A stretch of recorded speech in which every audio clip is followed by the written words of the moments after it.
قبل ما نبدأ الفيديو يا حبايبي لا تنسوا تحطوا لايك للفيديو وتشتركوا في القناة وتفعلوا الجرس ليوصلكم كل جديد. سارة الورع وغيث مروان يصدمان الجميع بخبر الحمل. أخيرا امبارح وبعد مدة كبيرة من الصمت قرر غيث مروان وسارة الورع يطلعوا على العلن ويعلنوا حملها، وهي كانت ردة فعل أهلها على الخبر. 1 2 3 كيف؟ 6 عمودي محمد 5 لا لا لا لا You're joking.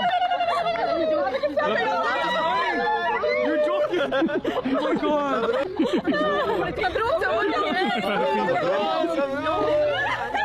بس الصدمة الأكبر كانت إنه عائلة بيوتي طلعوا باركوا لسارة الورع الحمل وتصالحوا كأنه ما صار شي بينهم. وهيك كانت التعليقات: نارين بيوتي، شيرين بيوتي، أسامة مروة، جلال عمارة، شيرو عمارة، وسيدرا بيوتي كمان.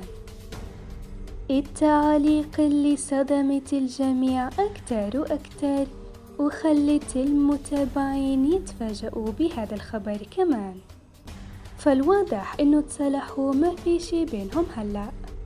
وطبعا للمزيد من الفيديوهات والأخبار والتسريبات الجديدة لا تنسى الاشتراك في القناة والضغط على زر اللايك وتفعيل الجرس ليصلك كل جديد. وإلى اللقاء يا حبايبي، أشوفكم الفيديو الجاي.